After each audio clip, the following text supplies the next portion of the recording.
HarrisEchikson, and today I'm a wizard with technical aspect solutions. So there's a few things I want to cover before I get into this. I am not in any way, shape, or form related to Harry Potter.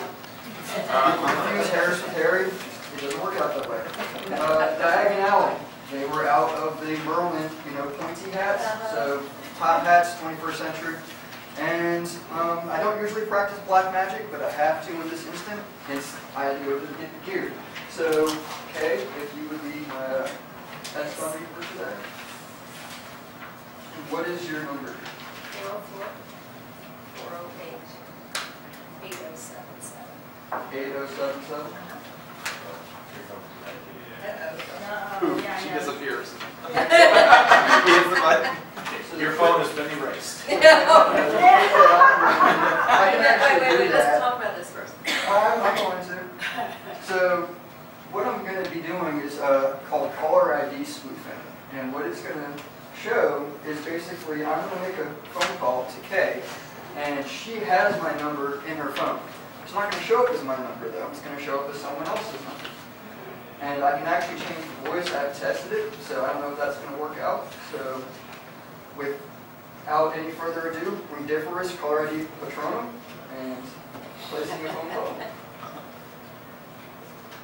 I had to turn my phone off, so it's not going to work. You did? No, I was kidding. Per Tenley's instructions. That's right, I can start to do it. Whatever is up there. Can you bring it? It's got it.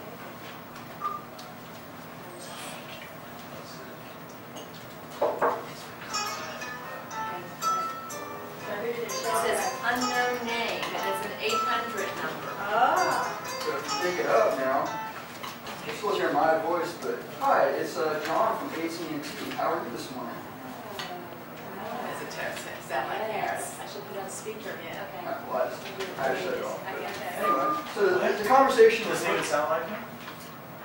Did it Is that sound what like you're saying? that? Yeah, I can choose a female voice, but the conversation would further go on is be like, it's John from AT&T. I'm calling you today because I've noticed that there's a problem with your account. You're actually paying too much money. Would you like to know how you could pay less money in your account? I need your account number and your full name, and that's how people get hacked. So that type of hacking is actually called social engineering, and it happens quite often. There's also IP spoofing and other stuff that I'll be going through. So, first thing that I want to go through is in this lovely packet that I hope everyone reads eventually, but we're not going to go into too much of it right now.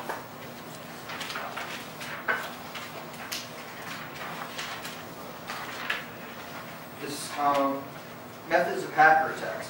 So there are three basic characteristics: anti-forensic, dynamic behavior, and modularity.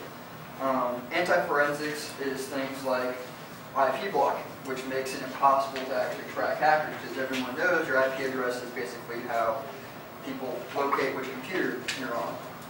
So dynamic behavior allows attackers to vary their methods and patterns to attack their victims, and modularity uses like different tools. So some of the new vulnerabilities that I want to get into, and things that actually most happen to people in small companies, are worms, distributed denial of service attacks, and domain hijacking. So distributed denial of service attacks, is wonderful, is basically when your system gets flooded.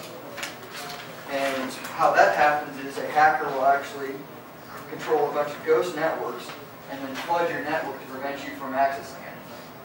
And during that time, they'll infect you or steal files. So on page 6, you'll see actually some programs that hackers use.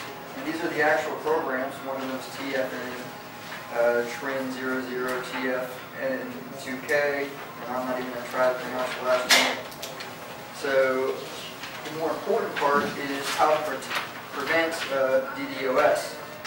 So to prevent DDoS, perform virus scans on a regular basis. Hire someone like myself to come out and check your scans.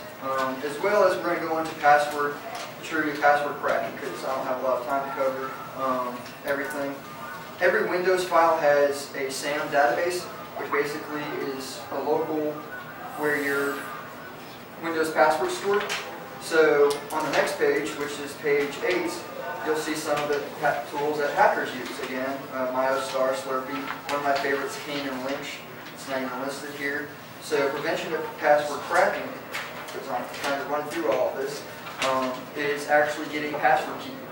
You can get a password keeper, and as Terry now knows, there's two-way authentication protection. You basically come up with one log password, and then you plug in a USB drive, and then up pops all your password for 1,000 password for your entire system, and actually plug it into whatever website you're going to, whether it's a bank or Amazon, doesn't really matter, and automatically do that for you, and that protects you. So that way, if someone does get that one password, that password keeper, they still can't log on without that USB drive plugged into their computer.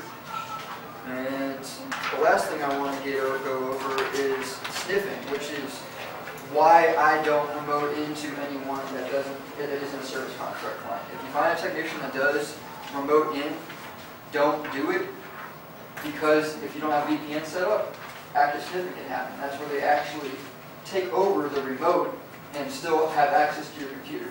So they can actually pull that out of the sky and basically get into your computer. And there's a little bit more on this, so this is a great packet to read whenever you have free time. And some of it you probably won't understand, but the majority of it, especially how to keep yourself safe, you probably will. And I guess I have about 30 seconds left, so is there any questions? How much is that password keeper? It's $9 a year, and then That's it? that's it. That's not So How are you I paying? get it online, I can come out and install it. The device itself is $25. The actual key that you plug into the computer for that 2-layer security is $25 one time.